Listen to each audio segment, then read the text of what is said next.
Well, isn't this a beautiful day? I'm so glad to be with you here today. You always look so good. It is a pleasure for me to be with you in worship this morning. Let's begin with a prayer. Say after me, I love you, Lord. I praise you, Lord. I thank you, Lord. I want to serve you with my life. Glorious God, I am ready to be a restorer, to do what I can to help bring your creation back to the way you made it. Help me to see the opportunities before me and give me the courage to wade in. I ask it in Jesus' name. Amen. We have been talking about becoming restoration Christians, followers of Jesus who are dedicated to restoring this broken creation to the way that God intended it to be before sin entered the picture. And there are characteristics that restoration Christians share, and among them are the willingness to be provoked rather than offended, and the ability to be a creator rather than a critic. And we've spoken about those the last few weeks. Today we're going to talk about another of the characteristics in the sense of being called rather than being employed. When you think you'd like to become a United Methodist minister, you begin a long and sometimes painful process of discernment. You have to have a bachelor's degree, that's at least 4 years of schooling, and then you have to have a master's of divinity degree, or if you're a knucklehead like me, you get a second one, Master of Theological Studies degree. That's another 3 years. And when I went through the system, you also had to have 3 years as an ordained deacon. That is a probationary period when I had to look deeply into my soul to see if I was really suited for this vocation. And then with all the requirements fulfilled, I was examined by men and women, ordained elders, and I had to prove to them that I really, really wanted to be a pastor and that my physical and spiritual and emotional character was such that I was equipped, gifted, and called to be the spiritual leader of a congregation of believers. And fortunately, I passed and was ordained as an elder in the church. Now, this might sound like a long process. That's because it is. It was a time for me, though, to really be sure that what I was being called into was pastoral ministry. I had to look at every facet of my life and my history and my relationships with people, my relationship with God, to see if I was truly being called. And then when I thought I had the answer, the elders of the church had the final say. I had to prove to them that I indeed was called into the ministry, and they had to affirm that they understood that and saw that in me as well. And they are a discerning bunch. As frightening and daunting as all that was, I am forever grateful to our United Methodist Church for being so methodical and careful and loving and critical. For without the time and the effort, I could have stumbled into ministry unprepared and uncertain of where I was going. The church made sure that I knew I'd been called by God, and then they affirmed that call by testing me in 100 different ways, always with an eye toward helping me to discover the purity of that call for myself. When I came through that process, I was absolutely certain I had been called, and the church was just as certain. So certain, in fact, that they endorsed and confirmed me and confirmed that call by ordaining me as an elder in the church. This is not accidental. You can tell by the length and intensity of the process that the church takes ordination very, very seriously. That's a good thing, because not everyone is called into pastoral ministry. And the church wants to be sure that everyone who enters pastoral ministry is suited for that calling. Now, is the system perfect? No. But does it reflect its importance to the church? Absolutely. In Matthew 22, there is the parable of a king whose son is being married. And the king prepares a huge feast, a wedding feast. And then he sends out his slaves to bring all the invited guests to dine.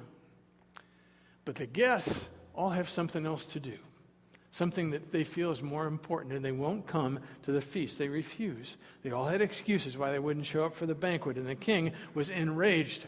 And so he sent his slaves into the streets of the city, and he instructed them to invite everyone they saw there to come and dine at the feast. And these newly invited guests came, but one of them was dressed in clothes not suitable for a wedding feast.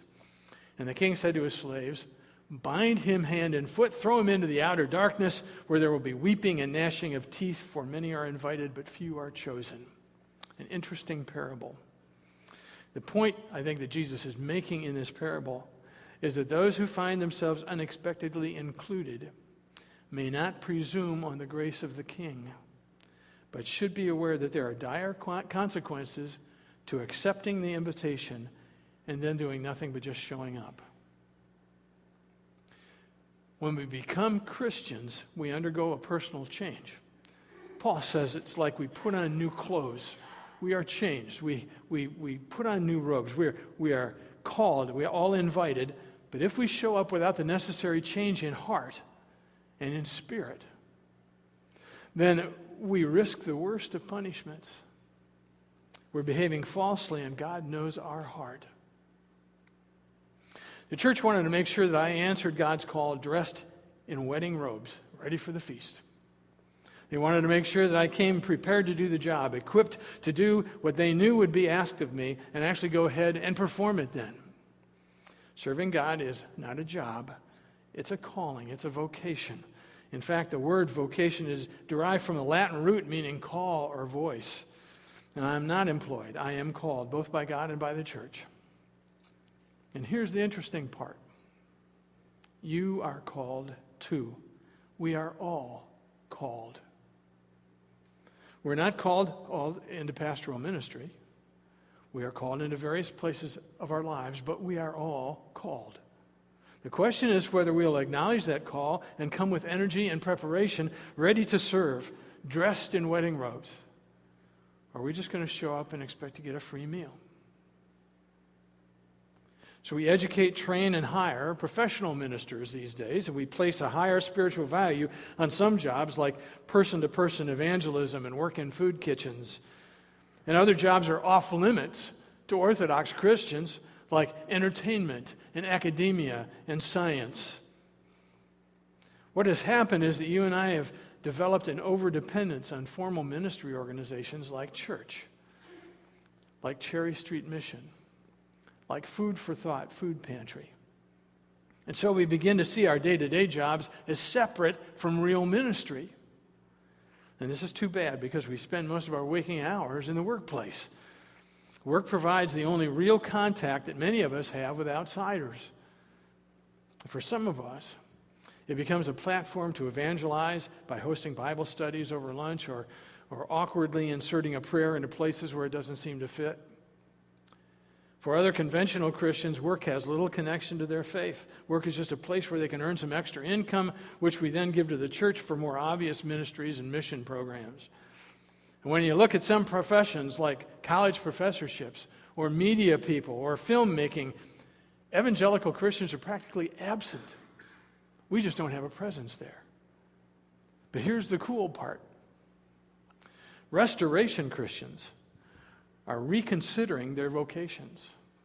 And they reject the false social distinctions that have caused our society to become so polarized, right from left, liberal from conservative, religious from secular. They're refusing that, saying, no. The restorers see this polarization as alienating millions from the gospel, and they have chosen to counter it by reintegrating the good news into the jobs and society that church has given up on, taking it back to the places where we have no presence. Let me talk for a minute about Owen Leimbach. Owen Leimbach is 6'4", 34 years old, and he lives with his wife and 3 boys in Venice Beach, California. He is a techno-political skateboarder. He wears jeans and t-shirts and skateboards to work most mornings. He uses phrases like OG for original gangster and hombre to give his best compliments to people he really likes and respects. He launched one of the first online colleges in the country, helped the White House create the world's largest volunteer matching system. In 2003, Owen worked at Ground Zero for youth culture, entertainment, and music at MTV. Now, Christian groups have criticized MTV for years. Its music, videos, presentations, as well as its offshoots ran roughshod over a lot of conservative Christian sensibilities. It was an easy target for the faithful in those. If you liked MTV, then you were doomed as a legitimate Christian in a lot of people's eyes. But Owen Leimbach was a Christian, is a Christian. And he seized the chance to work at MTV because he saw it was a chance to participate in a larger conversation that would shape a whole generation. His first assignment was to produce online coverage of the 2004 presidential election. And for the first time, MTV broadened their coverage to include all the major parties, all the major candidates, and all the issues. And Owen found a group at MTV who wanted to use its superpowers for good. And so after the election coverage was a big success, they launched a department charged with encouraging youth to get involved in their communities and take responsibility for their actions. Think MTV was born. And Owen and his religious anathema of a TV network began engaging young adults on issues like faith and the environment and war and peace. And like Owen Leimbach, Restoration Christians see every corner of society as being in play. They may not evangelize, but there are always redemptive elements to their work. Always. They reject any moralizing, but they embrace the chance to naturally infuse faith into their business. And if the religious conversations arise, they're thrilled to have them, but that isn't the only way they can be faithful. They understand that where they work is oftentimes the place God's called them to let His restoration flood the world. Restoration Christians don't work at jobs, they serve in vocations. And they see their occupational placement as part of God's greater mission. It's a view that's natural and holistic and fits within the everyday rhythms of most people's lives. Most of the time, the ideal space to be in creating is the one in which you already exist. Remember when Jesus ate dinner with Zacchaeus? Jesus didn't tell Zacchaeus to quit his job as a tax collector. Instead, he inspired the tax collector to change the way he did his work, to be honest, to not take advantage of people, and to return fourfold what he had swindled them out of. So when Jesus miraculously healed people, he didn't ask them to leave their towns and villages to follow him. He told them to go back to the normal way of life in celebration of a God who'd intervened in their affairs. And so often, when Jesus encountered others, they were transformed, but not uprooted. Being a pastor or serving on a church staff is no longer a prerequisite for doing ministry. And while some may be called to full-time religious work, we accept that many Christians simply work to restore the needs right under our noses. Restoration Christians feel empowered in mission right where they are. God's desire for restoration applies to every corner of the world, including theirs. Culture isn't a concept. It's alive. Millions of goods, services, organizations, history, and attitudes influence our way of life and make up a culture. Everyone plays a role in culture, big or small, including you. Looking at it this way makes culture seem less huge and more tangible. We are each involved, each participating, every one of us. That the way we absorb and reflect the ideas and values of the culture works the same way. You and me sharing and doing, bumping up against culture all day long, every day. Cultural anthropologists generally agree that there are several cultural tentacles that reach out and touch every person, 7 channels, cultural channels of influence. And they represent the institutions and industries that are consistently shaping our culture. Most people fit into one or more of these channels, and those who aren't directly contributing to a particular one are likely to be influenced by it. For instance, even if you don't work in the film industry, the latest movie you saw probably affected your attitude and your imagination. You may be a politician, but the laws they make have a profound impact on your life, and so on. The spread of ideas, specifically the Christian idea of restoration, will happen best and most powerfully when every channel of culture is nudged that way. Keeping restoration isolated in the church channel will only further separate Christians from the rest of the world. It's one explanation given for why parts of our culture have grown darker in recent decades. Christians have separated and retreated from common culture, leaving a vacuum. And where there's a vacuum, others have moved in and spread their ideas instead. We have left our posts. As a natural byproduct of God's plan for His kingdom, restoration Christians are being dispersed throughout the channels of culture. When you study Jesus' time, one of the things you begin to realize, and it's usually brought up because it's so powerful, is that the Romans were in control of most of the known world at that point, and they built roads. And the roads enabled the spread of Christianity. They allowed travel for the first time. It was a powerful thing. Seems like a little thing, but it was powerful because Christianity was spread all throughout the Mediterranean basin because of the roads. And now, Christians, restoration Christians are being, in the same way, dispersed throughout the kingdom in all these different occupations, all these different places, by God's plan, all the channels of culture. They're carrying the message of Jesus, bringing restoration, renewal, and healing. We're fighting injustice, telling the truth, affirming goodness, celebrating beauty. In the places of service, wherever it is we serve, they play a key role in overcoming the evil that overwhelms everything. In the media area, there are all kinds of channels here: television, radio, publishing, newspapers, the internet. In education, you have public schools, private schools, charter schools, home schools, college and university and graduate school, adult and continuing education. In arts and entertainment, there are the artists, there are the films, the literature, the music, fine arts, performing arts, sports, theater, video game entertainment. In business, advertising and marketing and public relations, e-commerce, retailers and services, finance, investments, securities, the legal branch, technology, investments, biotech, nanotech, science and medicine. In government, there's the executive, judicial, and legislative branches we already know, but the military, public policy, and advocacy groups. In the social sector, there are educational, family, foundations and trust, marriage, and religious sectors. And in the church, the local churches and parachurch organizations. You know, from genetic sciences of artists, business people, to educators, these Christians are letting their gifts flood the world from the place they feel called to work. These places, all these sectors of our culture, they're working there. They're flooding the world from the place they feel called to work. They don't just serve the need of the moment, but bring a bigger overarching viewpoint to the fields. They have a keen eye to sense what's missing, what's broken, or what's corrupted, and are courageous enough to respond to that. Put simply, Restoration Christians recognize their responsibility not only to build up the church, but also to build up a society to the glory of God. Boldness is important because brokenness exists within each channel of our culture. Our role isn't merely to run reports and create spreadsheets and show up on time.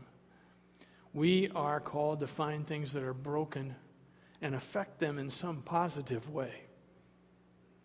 This is where calling informs every realm of our world, from media centers like MTV to public education systems. Let me tell you about Sejan George. He's a partner in a law firm. He and his team determine the flaws within failing business models and then restructure them for success. In 2006, New York Mayor Michael Bloomberg and the superintendent of the New York City school system asked Sejan George and his team to help turn around the underperforming New York City schools. And they had seen Sejan's work with other local governments and felt a partnership might help fix the broken $14 billion school system. And Sejan George sensed an opportunity for restoration in all that. He and his team went to work, and they got to know the system. And with the authority of the mayor and the superintendent, they moved financial control from bureaucratic officials into the hands of school principals on the ground. And by reorienting the funding mechanism, they restored equity and ensured that good schools didn't just exist in good neighborhoods, but there could be good schools all over the system. And principals voluntarily signed on to be accountable for the learning of the children in their care. In a short time, the system was experiencing transformation, so much so that in 2007, the New York City Public Schools received the coveted Broad Prize for the nation's most improved urban public school system. Smashing success. Working in the education channel as a Christian, Sejan George had taken seriously his responsibility to restore culture. Fixing broken school systems wasn't in his original company charter, but it was a chance to promote justice, to help children, and repair something that had been corrupted. And this opportunity showed up in the place he worked every day. Let me tell you about Dan Cooper. He's an investment portfolio manager working in the business channel. his company decided to change the game by taking a completely different angle on how businesses were evaluated. They recognized that the market typically didn't factor in the character or integrity when forecasting the success of companies on the New York Stock Exchange. And so with a private investor, they created a fund, and this fund was invested. They began tracking the character, integrity, and overall quality of the CEOs. And Dan asked over 300 Wall Street analysts a series of questions no one had ever posed to them before. Things like, which of the companies and CEOs you follow would put the company before their own personal interest? Interesting question, isn't it? And by applying their new character matrix to more than 3,000 CEOs running the world's largest companies, they began to place their bets on over 100 companies, and they invested in those companies that were led by CEOs with high integrity and character. And as a result, their portfolio has consistently outperformed the market by 7% per year, year over year, since its inception. Now, 7% doesn't sound like much, but at 7% in 10 years, money doubles. So if you invested $1,000 today, and I invested $1,000 today, and you made 7% more than I did every year, in 10 years you'd have $2,000, and I would have something a lot less than that, just by virtue of the character of these men and women. John Passavant is one of the most successful male models in the fashion industry, but he's also a restorer. His work takes him all over the world, exposing him to a wide variety of cultural channels affected by fashion brands and advertising. Talk about a superficial world. But after Hurricane Katrina devastated the Gulf Coast, John and his agent developed a plan to play a role in restoring New Orleans. And they decided to recruit the top male models in the industry to head to Louisiana and serve for a week with Habitat for Humanity. And after months of planning, 25 models, a few photographers, and several major fashion companies arrived to begin construction on a new home. And they called their work the Model Home Project. Isn't that great?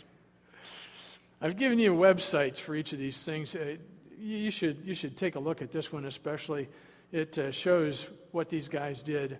Shows these incredibly handsome men doing this amazing work there in an area that's just devastated. Restoration Christians are already planted deep within each of these 7 channels of culture, where they are applying a restoration mindset to the situations they encounter. And they are already positioned to affect the cultural landscape in a big way, just by virtue of how they interact in their vocations. Now, for decades, many Christians have thought the only place they could impact the kingdom was through serving in the local church. The church was the sole place they could express their gifts, whether volunteering or giving to a local or maybe international missions work. But the faithful are coming alive as a new generation of Christians are making the real connections between faith and work. The church remains the epicenter of what's possible. It's the most uniquely positioned channel of culture, of influence, when it's operating on all cylinders. I mean, there is no other institution that weekly convenes people who work within all the other 6 channels of culture. On any given Sunday in church, leaders from all 7 channels join together to pray, to worship, to learn, and socialize in one place. And then they're sent out, dispersed, to support one another and to work within the sphere of society to which God has called them in order to carry out his restoration work. Church is the only place that happens. Imagine what's possible when Christians throughout the church recover this whole sense of vision for their work in the world. It could change everything about the movement of Jesus. So, what does this mean specifically for you? What might be your calling in the world today? And that's a big question with no prepackaged answers. The fact is that each person's role is unique. God created each of us for a unique purpose. But most people never invest the time and energy to discover what it is. And when they do, many are scared away by the changes that a new direction might bring.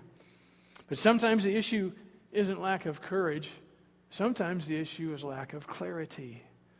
And amid all the options, we just don't know how to discern what it is we're supposed to do. One of the most profound insights I ever had about my personal purpose came from a pastor of mine who said to me, "Where your talents and your heart come together, there's where God has called you to be." Where your talents and your heart come together, there's where God's called you to be. It's easy to miss, but God's gifts point to God's purposes.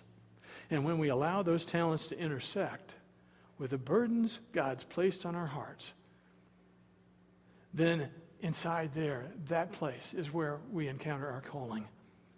Where your gifts and natural skills collide with your deepest burdens, you have calling.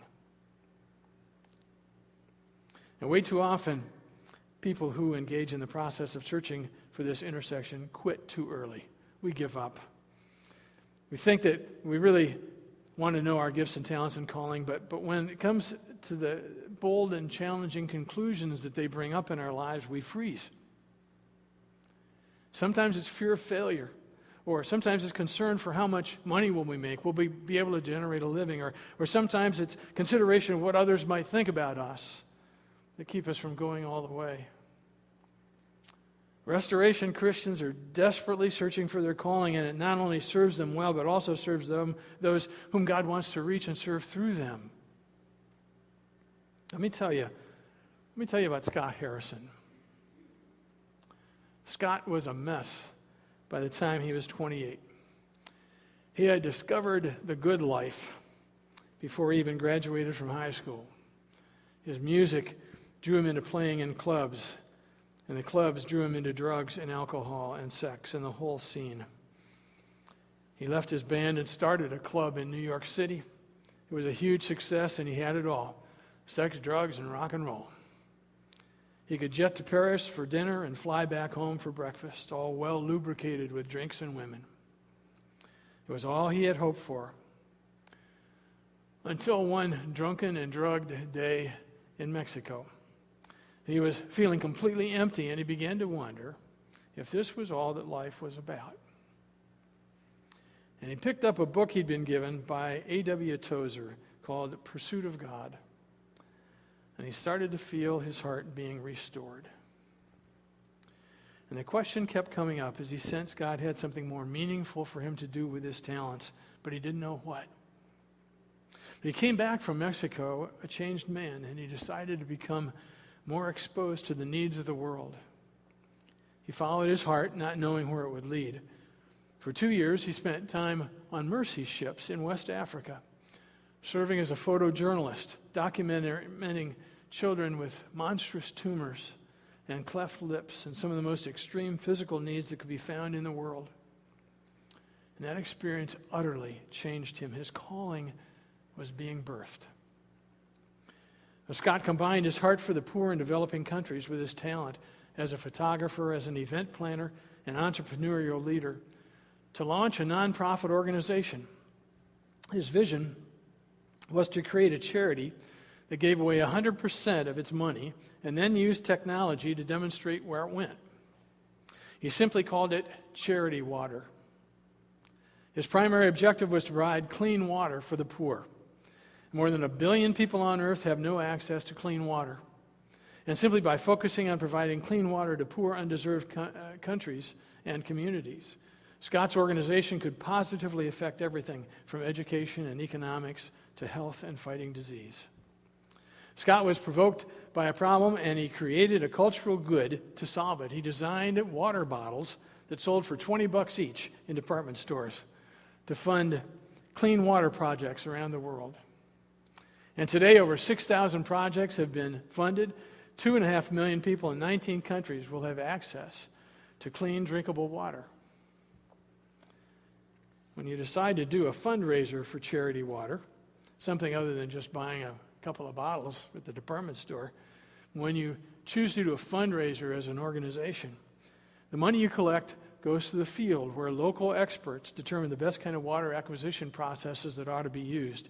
And partners on site collect all kinds of data. They collect GPS stuff and photos and other data, and they dig the well or do whatever has to be done in order to make that happen. And then they report back to you about the project that you have funded.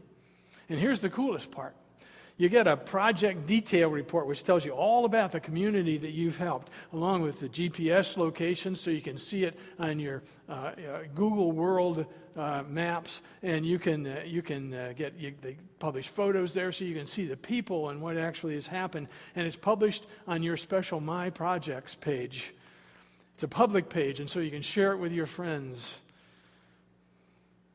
As for Scott, he is feeling fully alive in this calling.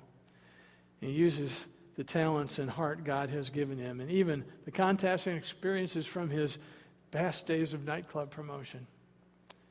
His new career doesn't even feel like a job, but he's never felt closer to Jesus. You want to see his testimony, hear him talk about it, go on to the website that I listed in your worship notes. It's fascinating. Now let me add a note of caution here. This doesn't mean that pursuing your calling comes without sacrifice, without times of weakness, and even failures along the way. You will not likely love every detail of your calling, of your vocation. I'm also not suggesting everyone should set up a nonprofit organization to address a huge global problem. For you, it probably doesn't mean leaving your job or career at all. It means restoring right where you are. But here's the thing, and it's the important thing.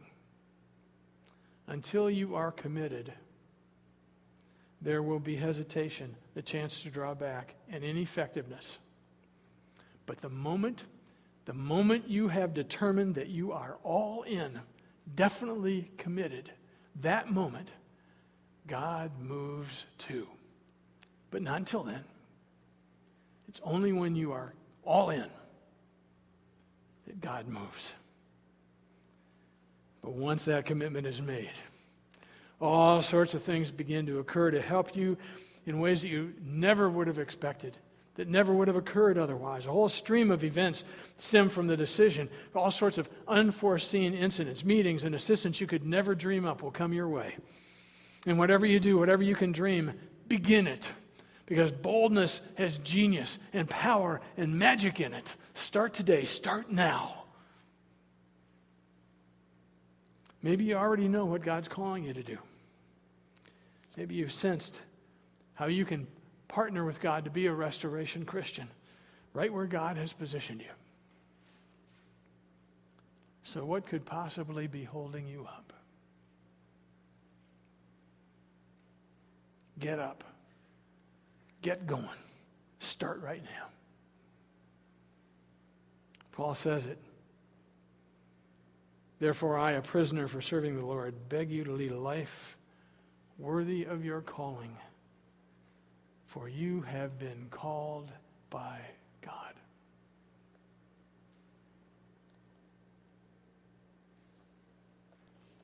Lead a life worthy of your calling, for you have been called by God.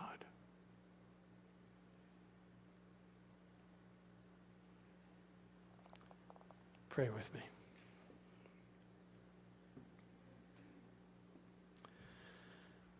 Lord, this is a little scary. I really like the idea of being a restorer, but I'm not sure what to do or how to do it.